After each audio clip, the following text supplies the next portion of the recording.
Welcome to the lecture of engineering material. My name is Amit Verma from Satyam Group of Institute and I am from mechanical department. Today the topic is solid solutions in the chapter third heat treatment. So what is solid solution of metal? Solid solution ਕੀ ਹੁੰਦੇ ਆ metal ਦੇ ਵਿੱਚ ਆਪਾਂ ਅੱਜ ਉਹ discuss ਕਰਾਂਗੇ ਠੀਕ ਹੈ turn by turn.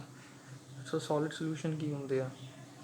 When the liquid solution of two metals crystallize and if a solid is of only single crystal structure forms, then a solid solution is formed. ਜਦੋਂ ਫੋਰ ਐਗਜ਼ਾਮਪਲ ਆਪਾਂ ਜਦੋਂ ਵੀ ਕਿਸੇ alloy ਨੂੰ ਤਿਆਰ ਕਰਦੇ ਹਾਂ alloy ਦੇ ਜਦੋਂ ਤਿਆਰ ਕਰਦੇ ਹਾਂ ਤੇ ਉਹਦੇ ਵਿੱਚ ਅਲੋਏ ਬਣਦਾ ਕਿੱਦਾਂ? ਅਲੋਏ ਬਣਦਾ ਹੈ ਦੋ ਚੀਜ਼ਾਂ ਨੂੰ ਮਿਕਸ ਕਰਕੇ ਜਦੋਂ ਮਿਕਸ ਕਰਦੇ ਹਾਂ ਤਾਂ ਉਹਨੂੰ ਉਦੋਂ ਅਲੋਏ ਬਣਦਾ ਆ ਠੀਕ ਹੈ। ਫੋਰ ਐਗਜ਼ਾਮਪਲ ਜੇਕਰ ਆਪਾਂ ਆਇਰਨ ਐਂਡ ਨਿਕਲ ਨੂੰ ਮਿਕਸ ਕਰ ਦਿੰਦੇ ਹਾਂ ਆਇਰਨ ਅਤੇ ਜ਼ਿੰਕ ਨੂੰ ਮੀਨਸ ਕਿ ਜ਼ਿੰਕ ਐਂਡ ਕਾਪਰ ਨੂੰ ਮਿਕਸ ਕਰਦੇ ਹਾਂ ਬਰਾਸ ਬਣਦਾ ਆ। ਬਰਾਸ ਕੀ ਆ? ਇੱਕ ਅਲੋਏ ਆ ਠੀਕ ਹੈ। ਸੋ ਇੱਦਾਂ ਹੀ ਸੋਲਿਡ ਸੋਲਿਊਸ਼ਨ ਦੇ ਵਿੱਚ ਕੀ ਆ ਕਿ ਆਪਾਂ ਸੋਲਿਡ ਮੈਟਲਸ ਨੂੰ ਠੀਕ ਹੈ ਮਿਕਸ ਕਰਕੇ ਇੱਕ ਫੋਰਮ ਬਣਾਉਣੀ ਆ ਠੀਕ ਹੈ ਇੱਕ ਮੈਟਲ ਬਣਾਉਣਾ ਆ ਉਹਨੂੰ ਉਸ ਮੈਥਡ ਨੂੰ ਕਹਿੰਦੇ ਆ ਸੋਲਿਡ ਸੋਲਿਊਸ਼ਨਸ ਠੀਕ ਹੈ। Solid solution is a phase where two or more components are completely soluble in each other. Solid solution ਦੇ ਅੰਦਰ ਦੋ ਜਾਂ ਦੋ ਤੋਂ ਵੱਧ ਐਲੀਮੈਂਟਸ ਨੂੰ ਮਿਕਸ ਕਰਕੇ ਠੀਕ ਹੈ ਉਸ ਨੂੰ ਤਿਆਰ ਕੀਤਾ ਜਾਂਦਾ ਹੈ।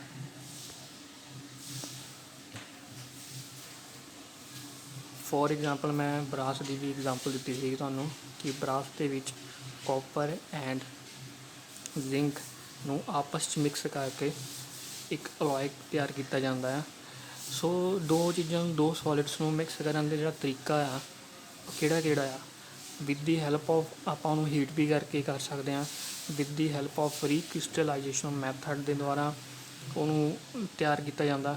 ਜਦੋਂ ਦੋ ਚੀਜ਼ਾਂ ਨੂੰ ਆਪਸ 'ਚ ਦੋ ਮੈਟਲਸ ਨੂੰ ਆਪਾਂ ਮਿਲਾਉਂਦੇ ਹਾਂ ਉਹਨੂੰ ਫਿਊਜ਼ ਕਰਕੇ ਕੀ ਬਣ ਜਾਂਦਾ? ਇੱਕ ਮੈਟਲ ਬਣ ਜਾਂਦਾ ਆ। ਸੋ ਉਸ ਥਿਊਰੀ ਨੂੰ ਉਸ ਮੈਥਡਸ ਨੂੰ ਆਪਾਂ ਸੋਲਿਡ ਸੋਲਿਊਸ਼ਨ ਕਹਿੰਦੇ ਹਾਂ। ਸੋਲਿਡ ਸੋਲਿਊਸ਼ਨ ਦੇ ਵਿੱਚ ਇੱਕ ਸੋਲਵੈਂਟ ਹੁੰਦਾ ਆ। ਸੋਲਵੈਂਟ ਮੀਨਸ ਕਿ ਬਹੁਤ ਜ਼ਿਆਦਾ ਜਿਹੜਾ ਜ਼ਿਆਦਾ ਮਾਤਰਾ 'ਚ ਹੋਵੇ ਉਹਨੂੰ ਆਪਾਂ ਸੋਲਵੈਂਟ ਕਹਿੰਦੇ ਹਾਂ ਅਤੇ ਜਿਹੜਾ ਥੋੜ੍ਹੀ ਮਾਤਰਾ 'ਚ ਹੋਵੇ ਅਤੇ ਉਹਨੂੰ ਆਪਾਂ ਸਲਿਊਟ ਕਹਿੰਦੇ ਹਾਂ। ਸੋ ਇਹਨਾਂ ਦੋਨਾਂ ਦੇ ਮੈਥਡਸ ਨੂੰ ਹੀ ਅੱਗੇ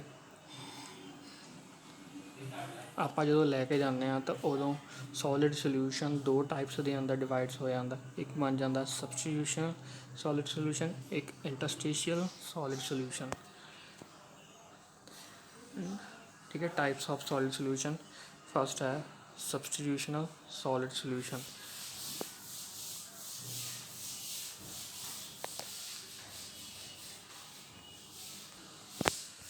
if an substitution solid solution ਦੇ ਅੰਦਰ ਆਪਾਂ ਦੇਖਦੇ ਹਾਂ ਕੀ ਹੁੰਦਾ ਕਿਉਂ ਕਿਹਾ ਜਾਂਦਾ ਇਹਨੂੰ? if the atom of a solvent metal and solute elements are of similar size they form substitution solid solution where part of a solvent atom are substituted by atom of the alloying elements। substitution solid solution ਦੇ ਅੰਦਰ ਦੋ similar metals ਨੂੰ ਠੀਕ ਹੈ ਜਿਨ੍ਹਾਂ ਦਾ atomic size same ਆ ਠੀਕ ਹੈ। ਹੁਣ ਆਪਾਂ ਜੇਕਰ ਕੈਮਿਸਟਰੀ ਜੇਕਰ ਆਪਾਂ ਪੜ੍ਹੀ ਹੋਵੇ ਉਹਦੇ ਅੰਦਰ ਆਪਾਂ ਦੇਖਦੇ ਹਾਂ ਕਿ ਜਿਹੜਾ ਸੋਲਿਡ ਦੇ ਮੋਲੀਕਿਊਲਸ ਆ ਐਟਮਸ ਆ ਬਹੁਤ ਹਾਰਡਲੀ ਇੱਕ ਦੂਜੇ ਨਾਲ ਜੁੜੇ ਹੁੰਦੇ ਆ।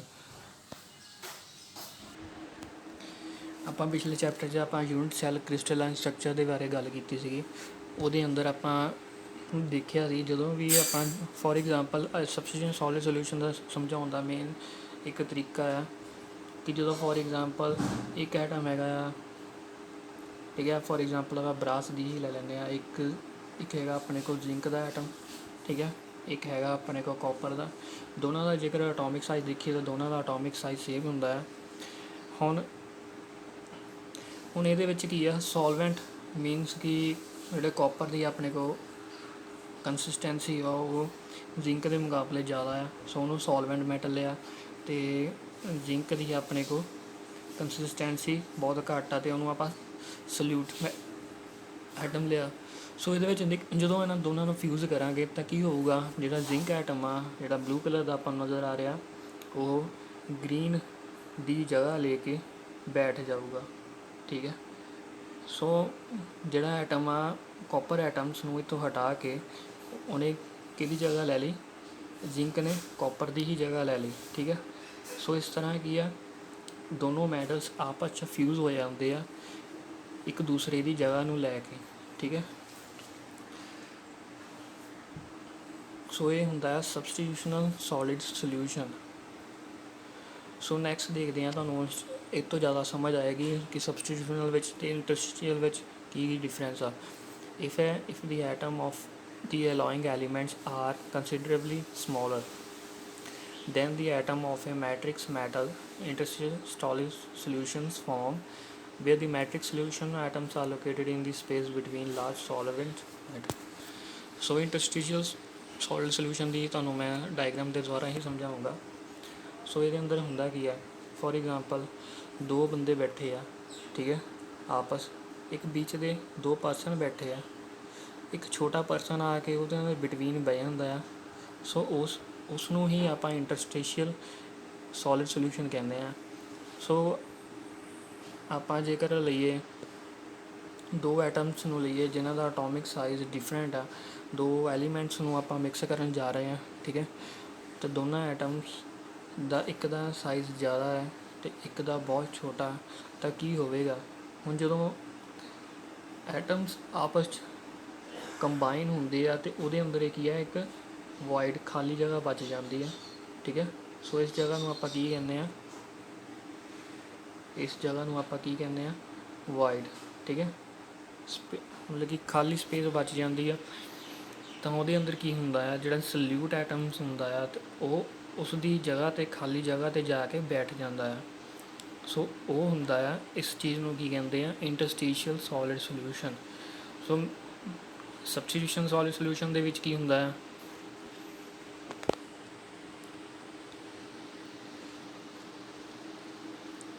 ਕਿ ਐਟਮ ਇੱਕ ਦੂਜੇ ਦੀ ਜਗ੍ਹਾ ਲੈ ਲੈਣਾ। ਮੀਨਸ ਕਿ ਜਿਹੜੀ ਘੱਟ ਮਾਤਰਾ ਵਿੱਚ ਆਪਾਂ ਉਹਨੂੰ ਮਿਕਸ ਕੀਤਾ ਆ, ਤਾਂ ਉਹ ਸੋਲਿਊਟ ਨੇ ਸੋਲਵੈਂਟ ਦੀ ਜਗ੍ਹਾ ਨੂੰ ਲੈ ਲੈਣਾ। ਆਹ ਹੈਗਾ ਆਪਣਾ ਸੋਲਿਊਟ। ਉਹ ਕੀ ਕਰਦਾ ਹੈ, ਦੋਨੋਂ ਐਟਮ ਸਿਮਿਲਰ ਸਾਈਜ਼ ਦੇ ਹੁੰਦੇ ਆ ਅਤੇ ਉਹ ਇੱਕ ਦੂਜੇ ਦੀ ਜਗ੍ਹਾ ਨੂੰ ਲੈ ਲੈਂਦੇ ਆ। ਅਤੇ ਸੋਲਿਊਟ ਨੇ ਕਾਪਰ ਦੀ ਜਗ੍ਹਾ ਨੂੰ, ਮੀਨਸ ਕਿ ਉਸ ਨੂੰ ਹਟਾ ਕੇ ਉਸ ਜਗ੍ਹਾ 'ਤੇ ਆਪ ਬੈਠ ਗਿਆ। ਠੀਕ ਹੈ। ਇਹ ਹੁੰਦਾ ਹੈ ਸਬਸਟੀਟਿਊਸ਼ਨ ਸੋਲਿਡ ਸੋਲਿਊਸ਼ਨ। ਅਤੇ ਇੰਟਰਸਟੀਸ਼ੀਅਲ ਸੋਲਿਡ ਸੋਲਿਊਸ਼ਨ ਦੇ ਵਿੱਚ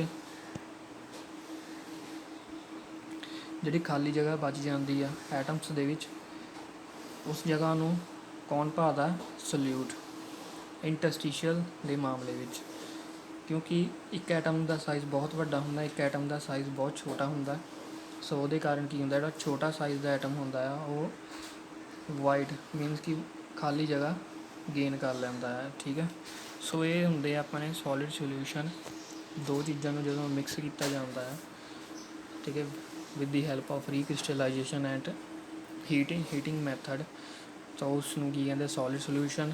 ਦੋ ਤਰ੍ਹਾਂ ਦੇ ਸੋਲਿਡ ਸੋਲਿਊਸ਼ਨਸ ਹੁੰਦੇ ਆ, ਇੱਕ ਹੁੰਦੇ ਸਬਸਟੀਟਿਊਸ਼ਨ ਅਤੇ ਇੱਕ ਹੁੰਦੇ ਆ ਇੰਟਰਸਟੀਸ਼ੀਅਲ। ਇਹ ਦੋ ਤਰ੍ਹਾਂ ਦੇ ਮੈਥਡ ਆ